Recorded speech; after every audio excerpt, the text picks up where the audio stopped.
Prakash Dianna, a primary school teacher from Sonatti village in Belagavi, Karnataka, recently took 17 students on a memorable air trip to Hyderabad, all at his own expense. Spending 2.1 lakh from his savings, Dianna fulfilled a promise he had made to students who maintained perfect attendance. The school, just 11 kilometers from Belagavi, often struggles with low attendance as many students need to stay home to help their families. In an effort to change that, Dianna came up with this unique reward, a flight tour if attended classes daily. Motivated by the idea, 17 students kept up with perfect attendance. Dianna, along with 3 colleagues and the president of the School Development and Monitoring Committee, accompanied the kids on their adventure, exploring Hyderabad's famous spots like Ramoji Film City, Charminar, Snow World, Salar Jung Museum and Golconda Fort.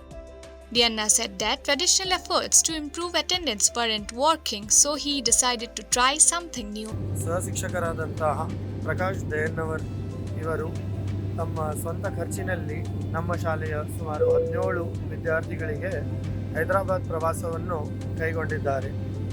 ಈ ಪ್ರವಾಸದ ಮುಖ್ಯ ಉದ್ದೇಶ ಏನೆಂದರೆ ನಮ್ಮ ಶಾಲೆ ಆಗಿರ್ಬೋದು ಹಾಗೂ ಎಲ್ಲ ಸರ್ಕಾರಿ ಶಾಲೆಗಳಲ್ಲಿ ಮಕ್ಕಳ ಹಾಜರಾತಿಯನ್ನು ಹೆಚ್ಚಿಸುವುದು ಹಾಗೂ ಮಕ್ಕಳಲ್ಲಿ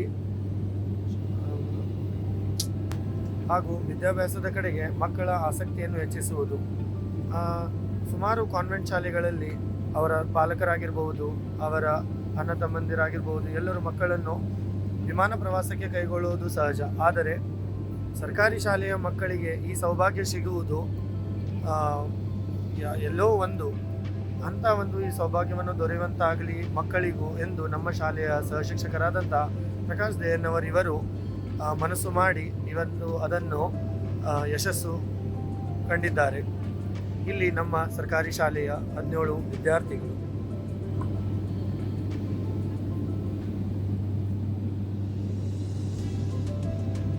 ಈ ವಿದ್ಯಾರ್ಥಿಗಳನ್ನು ನೋಡಿ ಇನ್ನು ಉಳಿದ ವಿದ್ಯಾರ್ಥಿಗಳಿಗೂ ಕೂಡ ನಮ್ಮ ಹಾಗೂ ಎಲ್ಲ ಸರ್ಕಾರಿ ಶಾಲೆಗಳಲ್ಲಿ ಹೆಚ್ಚಿನ ಸಂಖ್ಯೆಯಲ್ಲಿ ದಾಖಲಾತಿಯನ್ನು ಹೊಂದಿ ಸರ್ಕಾರಿ ಶಾಲೆಗಳಲ್ಲಿ ತಮ್ಮ ಹಾಜರಾತಿಯನ್ನು ಹೆಚ್ಚಿಸುವ ಉದ್ದೇಶದಿಂದ ಈ ಒಂದು ಪ್ರವಾಸವನ್ನು ಕೈಗೊಂಡಿದ್ದೇವೆ.